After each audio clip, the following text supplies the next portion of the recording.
Bismillahirrahmanirrahim. Assalamualaikum warahmatullahi wabarakatuh. Halo semuanya, apa kabar? Alhamdulillah kita ketemu lagi ya pada kesempatan kali ini.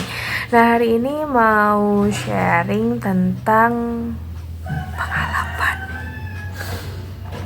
pernah mau dijadiin istri kedua sama abang Grab di Malaysia. Check this out.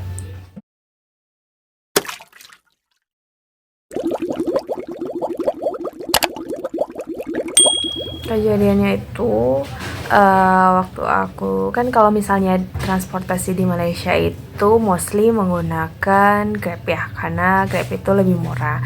Nah, ketika itu aku sama teman-teman tuh mau jalan, kemudian kita pesen order Grab gitu by application.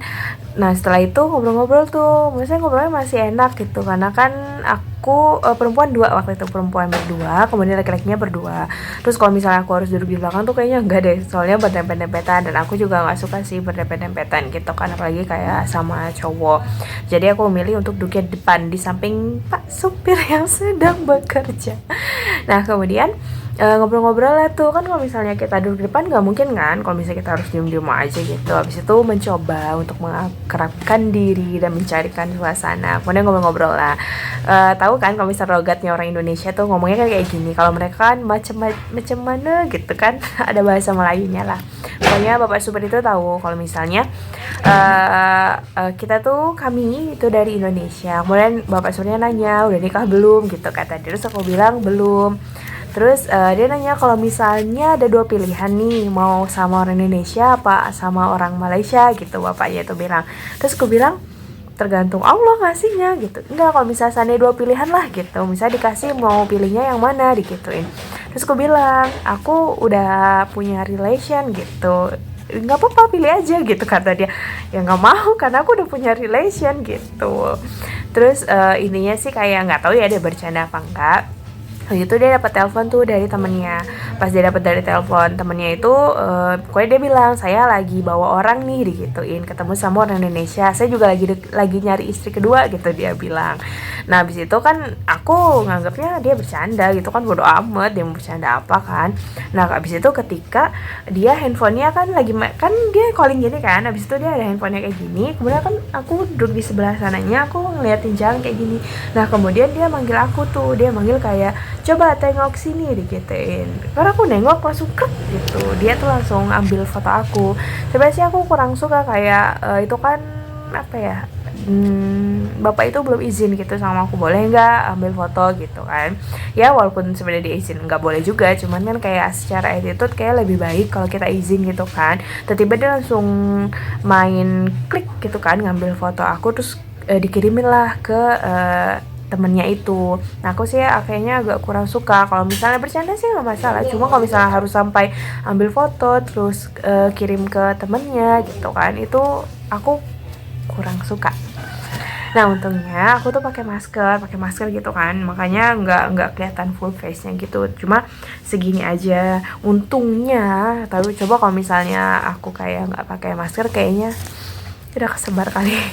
Karena memang bapak itu kalau nggak salah istrinya sih orang Indonesia juga. Jadi kalau di Johor itu banyak banget orang-orang Indonesia yang tinggal di Malaysia itu, tapi di bagian Johornya katanya almost 80-85% mayoritas itu orang Indonesia.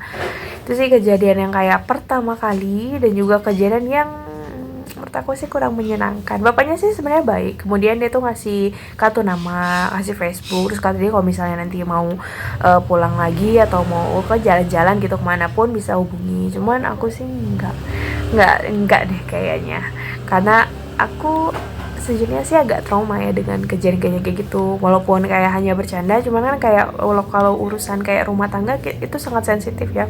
Lagi kan kayak jatuhnya khawatirnya kayak aku tuh dianggap kayak pelakor atau apalah. Nah, itu sih yang lebih aku hindari. Walaupun hanya bercanda, tapi kita nggak pernah tahu hati orang. Itu pengalaman yang nggak banget deh, pertama, dan berharap itu adalah yang terakhir. Semoga kalian gak mengalaminya ya. Kalau misalnya kalian mengalami, mungkin kayak yang aku lakuin, gak usah diambil pusing. maksudnya kayak kita menanggapi sekedarnya aja. Tapi kalau misalnya pertanyaan yang menjurus-jurus kayak bapak yang tadi, di apa, senyum aja kemudian didiamin. Dia juga bilang, mau nggak kau jadi istri kedua saya? Hah? Nggak, saya udah ada hubungan, bilang kayak gitu. Terus kita atau bisa bilang kita itu udah pasti kayak tunangan, bakalan menikah, pokoknya apapun itulah yang menghindari pertanyaan tersebut. Nah setelah keluarnya juga pas udah nyampe di tempat tujuan, aku tuh langsung keluar, jadi nggak yang pak gitu, nggak, jadi langsung, karena aku takut. Walaupun di belakang ada temenku juga tetap aku takut, karena hal-hal kayak gitu tuh sangat sensitif dan aku paling menghindari. Terima kasih sudah menonton video ini, semoga bermanfaat. Bye, see you.